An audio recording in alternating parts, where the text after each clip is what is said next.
Guten Tag guys, today's video is on follow along videos and why I'm not a big fan of them. My name is Alex and I'm the boy. Chances are you have done at least one follow along video, most likely 10 minutes belly workout or something like that. And before we go into my criticism, I just want to say that I totally see why people are doing follow along videos. I mean, they're very convenient and easy to do, and usually you don't need any equipment. I can also see why people are making follow along videos, because they get a lot of clicks. Also, I want to say that my criticism does not apply to every follow along video, and certainly not to every follow along video the same amount. Just like with everything else, the quality can just vary, and some follow along workouts are better than others. And now let's get into the juicy part. What are my criticisms? Well, first up, usually you don't learn a lot from follow along videos. Secondly, they usually don't discuss the exercises that well. Thirdly, the exercise quantity usually is more important than the exercise quality. Next, the amount of follow-along videos a person usually does. Next is rest. And the last point is fake claims. Let's get into the first point. You usually don't learn a lot from follow-along videos, because you just watch somebody do something and you try to do it yourself. And even if you do this for years and years, usually you have no idea how to program your own training and how to get a good workout in yourself. So you're always dependent on influencer XY and you have no idea how to train on your own. For the influencers that provide these videos, of course, that's great news, because they will always get views from you. But for you, the viewer, it would be better if you learn something and then be able to create your own workouts. The second point nicely ties into the first one, and it's that exercises usually don't get explained that well. I mean, you are following along somebody, so the person you're watching also does the exercises, and usually they just say 2-3 sentences for each exercise. And granted, for some exercises that might be enough, but I'd say for probably most, if not all exercises, 2 or 3 sentences is just not enough. You could also say that you don't need to explain that much. I mean, you're watching the person do something and you just do it yourself. That sounds good, but it's rarely the case that you watch somebody do something and you're able to do it just as well yourself the first time. So explanation is definitely needed. And while you're doing the exercise, which you don't know exactly how to do, you also need to be looking at the screen all the time to see if the next exercise comes up, which makes performing this exercise correctly even harder. The third point, exercise quantity over exercise quality. Most of the follow along videos that are like 10 minutes long have 10 or more exercises in them. And it sounds good. A lot of exercises probably means a good workout, probably means very much progress. And let's say you're doing a full body workout, then 10 exercises might be fine. But if you're doing just 1 or 2 muscle groups, 10 exercises is just way overkill. And I'd say that even for a full body training, 10 exercises is probably a little bit on the high side. And some people like to say that, yeah, we use many different exercises to hit the muscle from all different angles and in all different ways. And that also sounds very good. Doing a lot of different exercises to train the muscle from all angles sounds very good, I know.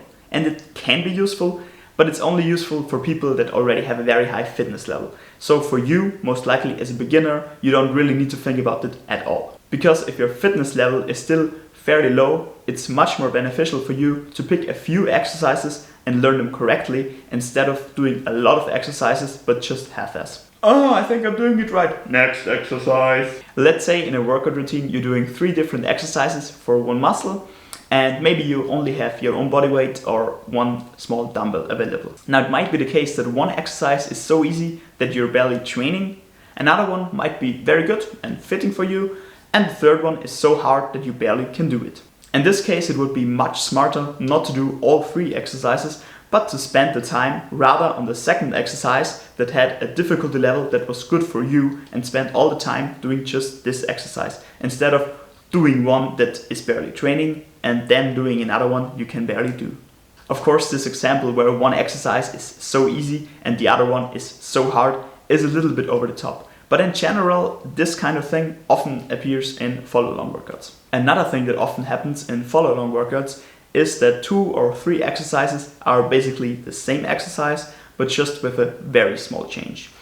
Of course, in this case, the exercises still have all roughly the same difficulty level, so the problem from before is not a problem here, but it has no real benefit, but it adds a little bit of confusion. Because if you're new to training and if you do a follow along workout, you might be overwhelmed by the amount of exercises. So instead of doing 3 slightly different variations of one, just do one variation 3 times.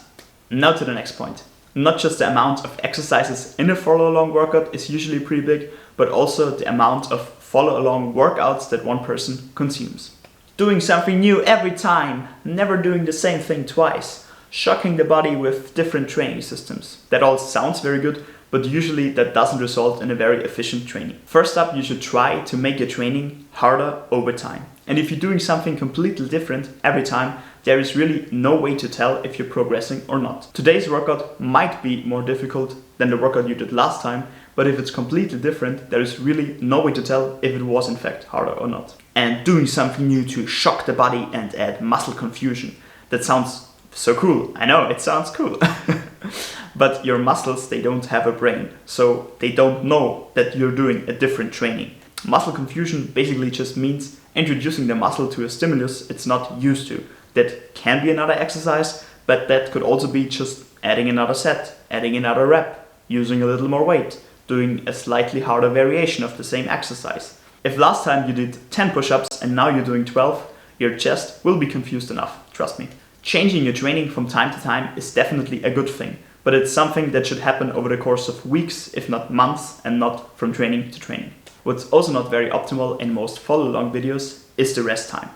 And of course I know that if you're doing a 10-minute video, you cannot have 2 or 3 or 5 minutes rest times. That's totally obvious. And this point here is also one that I don't think is as big a problem as the other ones. But nevertheless, I just want to mention it. Many follow-alongs are designed roughly like a circuit training, where you do one exercise and then you have no rest or nearly no rest, and then you go straight to the next exercise. This is done so that you have kind of a mix between cardio and resistance training, and that you basically get the best of both worlds. And if you have really no more than 10 minutes a day to work out, then it's totally fine. But just be aware that even the best 10-minute workout probably will burn less calories than a short walk. And if the limiting factor is your cardiovascular system and you're out of breath all the time, then it will definitely not be a good workout for muscle growth. What's more is that if you're a beginner, you should pay even more attention to the right technique. And doing an exercise correct if you're very out of breath is definitely much harder than if you're rested. False claims is probably my biggest problem with the follow-along workouts. Some influencers will tell you that this 10-minute workout is all that you need to build just as good a body as theirs. But that's just not the case in almost every case. You can definitely build a fairly good body with only 10-minute workouts, and you certainly can build a good body without equipment. But if you don't have the best genetics imaginable, there is no way that you will get to a fitness model body with just 10-minute workouts. Some influencers also post stuff like the only workout you need, and they post stuff like this every 3 months. Suspicious. Another thing is, why is almost every follow-along video an ad video? Well, I would say most likely because many people believe that if you train your abs, you will also get rid of your belly fat. But that's just not the case. You cannot spot reduce fat. If you're losing fat, you will always lose fat all over the body.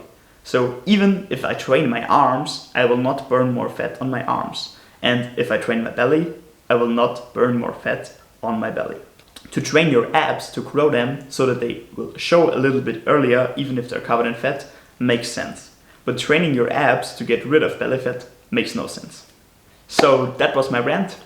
Before we end the video, I just want to say once again that this criticism does definitely not apply to every follow-along video. There are definitely influencers out there that do follow-along videos with good exercises and with proper explanations and just good workouts in general. And also I want to say that even if some of the problems are present in a certain follow-along video, that still doesn't mean that it's not a good video. Even if it has some problems, it can still be a good workout. Now that I spent the last few minutes ranting about why I don't like follow-along videos, I will tell you why I will do a follow-along video. Well, first up, because the irony is totally lost on me. And secondly, because the most problems that I have with the follow-along videos they don't have to be there. So you can definitely make a follow along video without these problems. And that's what I'm gonna do. That was all for today's video. If you have enjoyed it, please leave me a like and subscribe. Also write some comments, it helps the algorithm. You're also very welcome to leave me some criticism in the comments down below. This was Fahad, thanks for watching. Next, the amount of follow along videos a person. Today's workout might be harder than last time, but you don't know. And if you really have no more than 10 minutes a day for activity,